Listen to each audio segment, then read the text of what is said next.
अब हम टॉपिक पढ़ रहे हैं फर्स्ट ईयर केमिस्ट्री में आर्टिफिशियल रेडियोएक्टिविटी। ठीक है, हमने अल्फ़ा रेस पढ़ लिया था, अल्फ़ा रेस, बीटा रेस और गामा रेस पढ़ लिया था ना ये। ठीक है, अब हमने पढ़ा था रेडियोएक्टिविटी। रेडियोएक्टिविटी क्या होती है? बहुत से ऐसे एलिमेंट्स होते हैं जिनमें से कुछ रेडिएशन निकल रही होती है, कुदरती तौर पर रेडिएशन निकल रही होती है, तो this phenomena is called radioactivity. ठीक है, अब एक होता है, वो होता है कुदरती तौर पर नेचुरल। बहुत से एलिमेंट जैसे रेडियम है, यूरेनियम है, उसमें से क्या निकलता है? रेडिएशन निकल रही होती है, तो वो कहलाता है नेचुरल रेडियोएक्टिविटी, यानी कुदरती तरफ से उसमें रेडिएशन निकल रही है। और एक रेडियोएक्टिविटी होती है, इसे हम कहते हैं आर्टिफिशियल रेडियोएक्टिविटी। आर्टिफिशियल रेडियोएक्टिविटी क्या होती है? जब किसी लाइट एलिमेंट को, लाइट एलिमेंट से मुराद जिसका एटॉमिक मास कम, मिसाल तो बेरिलियम, एटॉमिक मास कितना होता है भाई? 9। ठीक है, और लाइट एलिमेंट का मिसाल दो इसका एटॉमिक मास कम हो। लिथियम एटॉमिक नंबर 3 होता है, एटॉमिक मास 7 होता है। ठीक है, तो लाइट एलिमेंट जो होते हैं, जब भी किसी लाइट एलिमेंट के ऊपर अल्फ़ा पार्टिकल मारते हैं, अल्फ़ा पार्टिकल्स क्या होते हैं? तो पढ़ता अल्फ़ा बीटा। अल्फ़ा पार्टिकल क्या है? Positive charge. हीलियम के न्यूक्लियस जिसे कहते हैं, हीलियम के न्यूक्लियस। और बीटा पार्टिकल जो होता है नेगेटिव चार्ज पार्टिकल, है ना? तो जब किसी लाइट एलिमेंट के ऊपर, मिसाल बेरिलियम हो गया, लिथियम हो गया, लिथियम तो नहीं, तो लाइट एलिमेंट का होता है जिनका एटॉमिक मास कम हो, 5, 6, 10, 12 इस तरह। लाइट एलिमेंट के ऊपर जब अल्फ़ा पार्टिकल्स की बम्बार्डमेंट की जाती है, ठीक है, तो वो जो लाइट एलिमेंट है ना, वो एक ऐसी स्टेट में चला जाता है, वो कहते हैं अनस्टेबल स्टेट में चला जाता है। वो लाइट एलिमेंट अनस्टेबल स्टेट में चला जाता है। ठीक है, और उसको जब तक वो स्टेबल कंडीशन में नहीं आता, वो कुछ रेस निकालना शुरू कर देता है, जिसे हम कहते हैं रेडियो एक्टिव रेस। जब तक वो कुछ रेस निकालना वो जब तक वो स्टेबल नहीं होता, तो लाइट एलिमेंट क्या होता है? वो अनस्टेबल कंडीशन में चला जाता है।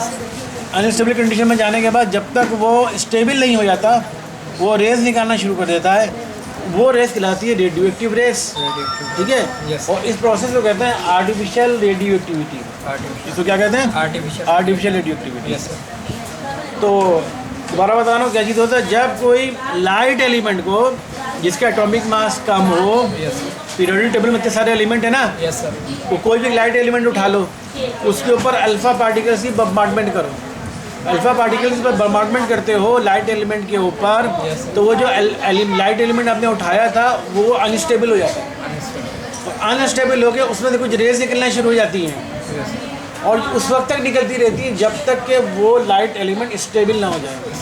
और इस प्रोसेस को कहते हैं आर्टिफिशियल रेडियोएक्टिविटी। क्योंकि लाइट एलिमेंट जो आपने उठाया हुआ है, उसमें से खुद ब खुद तो रेस ही निकल रही थी ना। आपने बेरिलियम उठाया हुआ है, या बोरॉन उठाया हुआ है, या लिथियम उठाया हुआ है, अपने खुद ब खुद रेस नहीं निकल रही थी। जब आपने उसके बाद अल्फ़ा पार्टिकल मारा, अल्फ़ा पार्टिकल बम्बार्डमेंट की, तो अब वो लाइट एलिमेंट क्या हो गया? अनस्टेबल हो गया। जब अनस्टेबल स्टेट में चला जाता है, तो उसमें से फिर रेस निकलनी शुरू हो जाती है, और उस वक्त तक निकलती रहती है जब तक कि वो स्टेबल ना हो जाए। तो ये जो रेस निकलने का प्रोसेस है, इसको कहते हैं आर्टिफिशियल रेडियोएक्टिविटी। समझ? अच्छा, अब रेस कौन सी निकलती है? रेस में तो हमें पता है, रेडियो एक्टिव रेस को हमने डिवाइड किया 3 चीज़ों में।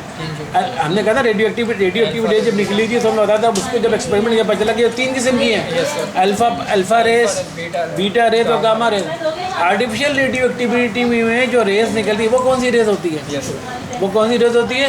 वो गामा रेस होती है। आज याद रखना, उसका कोई चार्ज नहीं होता। आर्टिफिशियल रेडियो एक्टिविटी में जो रेस निकल रही होती है वो गामा रेज होती है, ना अल्फ़ा रेज होती है, ना बीटा रेज होती है, वो गामा रेज होती है। जबकि नेचुरल रेडियो एक्टिविटी में जो रेस निकल रही होती है वो कौन कौन सी होती है? वो अल्फ़ा भी हो सकती है, बीटा भी हो सकती है, गामा भी हो सकती है। समझ आ गई? इसकी मिसाल ये है, चैडविक ने एक्सपेरिमेंट किया। चैडविक एक्सपेरिमेंट, ये साइंटिस्ट आपका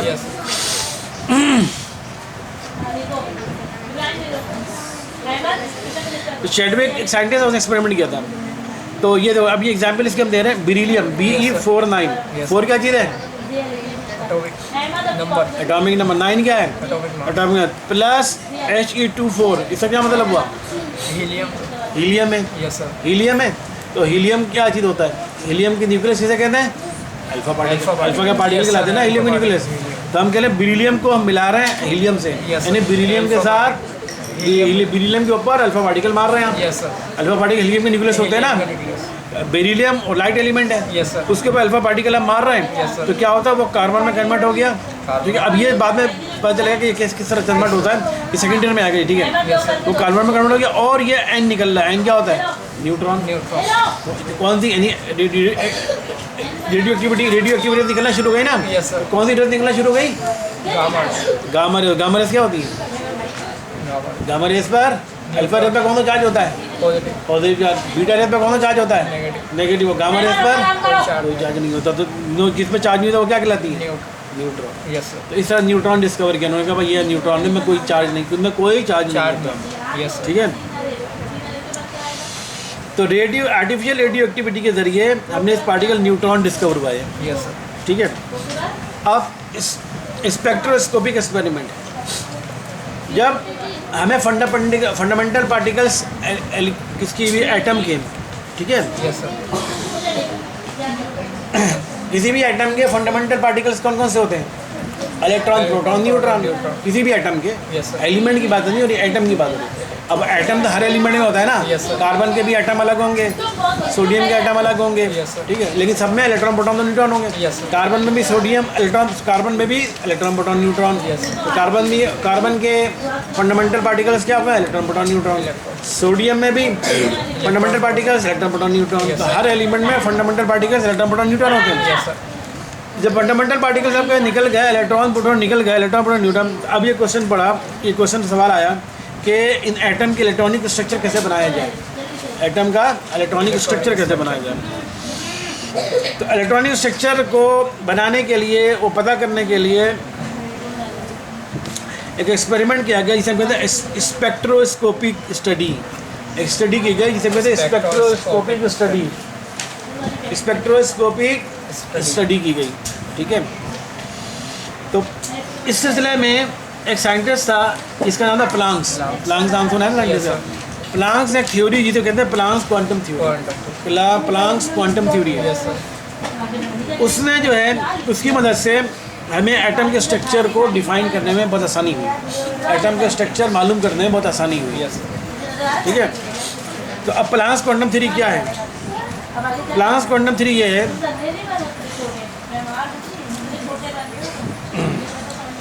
अच्छा, प्लांक जो था जर्मन साइंटिस्ट था, इसने एक थ्योरी दी जिसके ज़रिए फिर हमें एटम का स्ट्रक्चर डिफाइन करने में आसानी हुई। यस। ठीक है,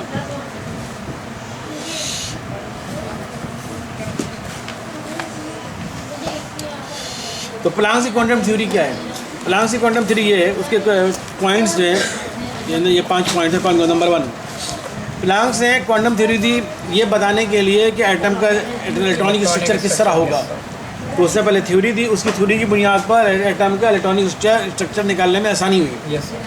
तो प्लांक्स की क्वांटम थ्योरी का नंबर 1 पहला पॉइंट ये है कि energy is emitted from a body due to the vibration of atom sub atom particle of atom. जब भी किसी बॉडी से एनर्जी निकल रही होती है, ठीक है, जब किसी बॉडी एनर्जी निकल रही होती है, यस सर। या कोई रेस निकल रही होती है, एनर्जी निकलना या रेस निकल रही होती है, तो ये इसकी वजूहत क्या होती है। पहली बात तो या तो वो एलिमेंट जो है उसके एटम वाइब्रेट कर रहे हैं, उसकी वजह से उसके एनर्जी निकल रही है, या उसके सब atomic particles electron, proton, neutron वो वाइब्रेट कर रहे हैं, उसकी वजह से नहीं। तो या तो एटम बहुत ज़्यादा वाइब्रेट कर रहा है, या उस बहुत तेज़ी से वाइब्रेट कर रहा है, या इसके इलेक्ट्रॉन, प्रोटॉन, न्यूट्रॉन बहुत ज़्यादा तेज़ी से वाइब्रेशन हो रही है, इस वजह से उस बॉडी में से एनर्जी निकल रही है। ये पहला पॉइंट था। दूसरा उसने बोला कि जब भी कोई बॉडी एनर्जी एब्जॉर्ब करती है या एनर्जी निकालती है, यस। जैसे रेडियो एक्टिव एलिमेंट्स जो एनर्जी निकाल रहे होते हैं, यस सर। एक आर्टिफिशियल रेडियो एक्टिव एलिमेंट वो भी एनर्जी निकाल रहा होता है ना, गामा रे निकाल रहा होता है, एनर्जी निकाल रहा होता है। और नेचुरल रेडियो एक्टिव एलिमेंट वो भी एनर्जी निकाल रहे होते हैं, अल्फा, बीटा, गामा रेज निकाल रहे होते हैं। Yes sir. तो बोल रहा है जब भी किसी बॉडी में से, जब भी कोई बॉडी में से जब एनर्जी निकल रही होती है, या कोई बॉडी जब एनर्जी अब्जॉर्ब कर रहा होता है, या तो बॉडी एनर्जी निकल रही हो या एनर्जी अब्जॉर्ब कर रहा हो।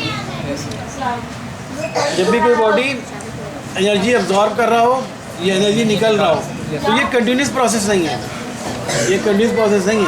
तो कौन सा प्रोसेस है,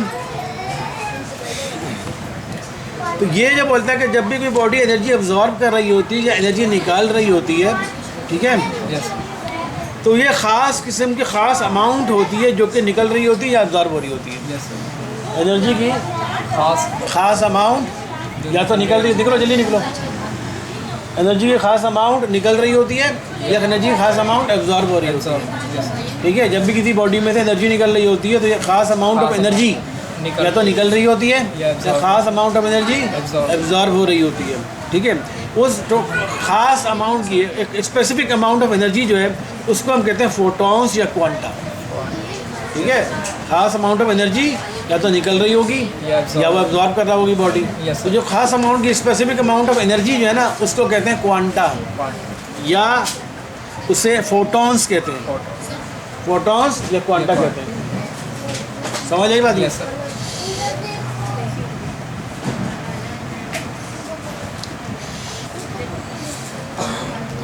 तो एनर्जी जब निकले या एनर्जी अब्जॉर्ब हो तो हम कहते हैं क्वांटाइज्ड हो गया, यस यानी उसने एक खास अमाउंट ऑफ एनर्जी या तो निकल गई या खास अमाउंट ऑफ एनर्जी उसमें अपने पास हासिल कर लिया, हमें क्वांटाइज हो गया।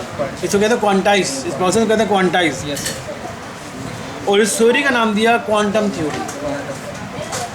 ठीक है, यस सर।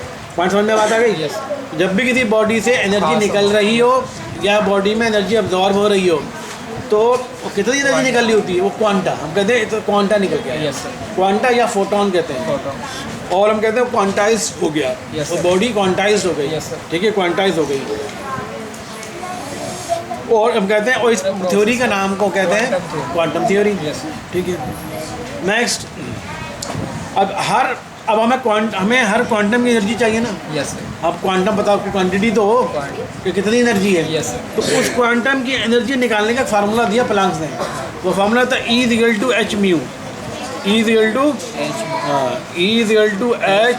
म्यू मतलब फ्रीक्वेंसी है, ये वेलोसिटी नहीं फ्रीक्वेंसी है। ठीक है, तो मैं वी को थोड़ा लगा दिया, फ्रीक्वेंसी है। Yes sir. बोलते अगर आपको निकालना हो ना किसी बॉडी में एनर्जी, आपको हर क्वांटम की एनर्जी निकालनी हो तो कितनी एनर्जी इसमें किसी बॉडी ने कितनी एनर्जी इमिट करी या किसी बॉडी ने कितनी एनर्जी अब्जॉर्ब करी। ठीक है, वो एनर्जी निकालने का फार्मूला E=hf। h क्या होता है? Planck constant.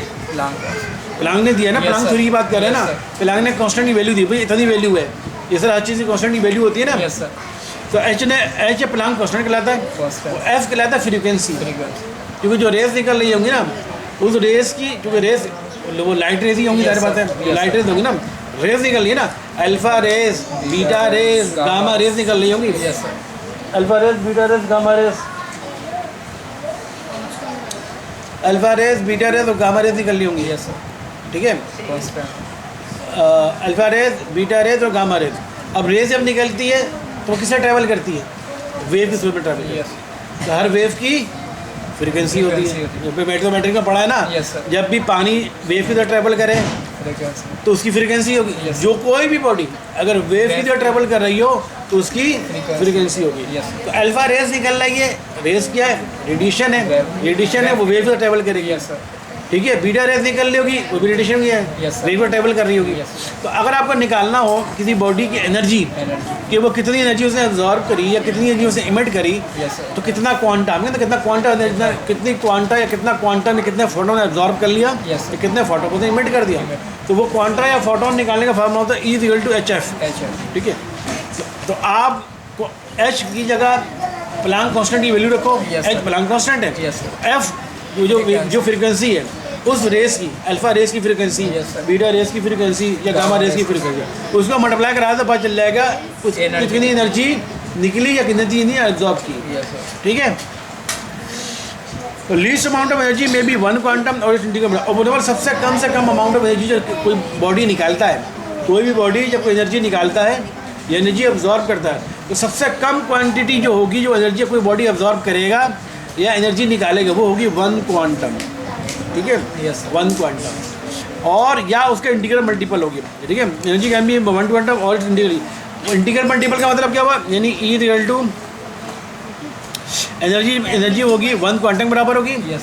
या इंटीग्रल मल्टीपल होगा, यानी वन क्वांटम या फिर टू क्वांटम या फिर थ्री क्वांटम या फिर फोर क्वांटम। वन क्वांटम से कम एनर्जी कुछ नहीं होती। यस। कोई बोले 0.5 क्वांटम, तो ऐसा कुछ नहीं होता।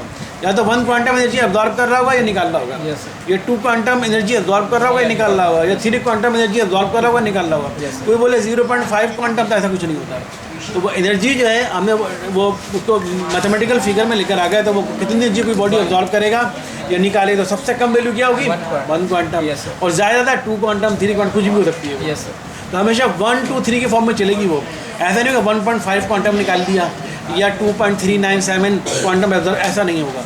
या तो 1 क्वांटम, या तो 2 क्वांटम, या तो 3 क्वांटम, या तो 4 इंटीग्रल मल्टीपल होगा। Yes, sir. समझ आई? और energy change occurring must be in the form of quantum of packets और इस मल्टीपल एच न्यू। तो ये क्वांटम कितना होगा? तो ये जो H is equal to H mu, ये म्यू फ्रीक्वेंसी हो कहते हैं। Yes, sir. तो एनर्जी बराबर हो जाएगी 1 क्वांटम Yes, sir. या 2 एच म्यू या 3 एच म्यू या 4 एच म्यू या 5 इस तरह होगा। Yes, sir. एनर्जी ये हमारे कुछ नहीं, तो 1 है, 1 है। 1 H mu Yes, sir. Energy 1 H mu के बराबर होगी, Yes, sir. या 2 एच म्यू या 3 एम एच म्यू और 4 इस तरह एनर्जी निकलेगी। Yes, ठीक है। एनर्जी जो चेंज आएगी वो इस फॉर्म में होगी, 1 H mu, 2 H mu, 3 H mu, 4 H mu. Yes. H क्या है?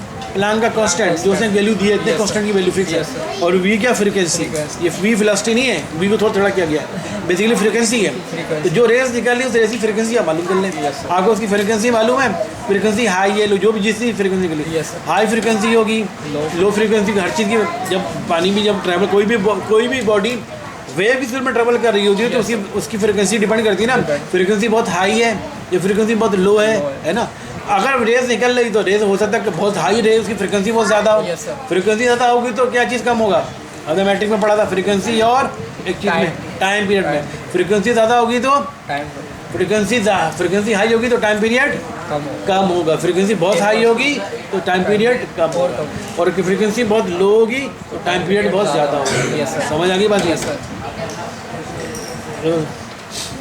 तो उसने बोला कि ये एनर्जी जो नहीं जो चेंज आ रहा है वो क्वांटम की शक्ल में आ रहा है। वो क्वांटम ई बराबर होता है 1 एच म्यू या 2 एच म्यू या 3 एच म्यू या 4 इस तरह चलेगा। Yes, sir. 1.5 2.39 इस तरह करके कोई भी चीज़ नहीं होगी। ठीक है। Yes, sir. तो ये था प्लांक क्वांटम थ्योरी। ठीक है। Yes, sir. हम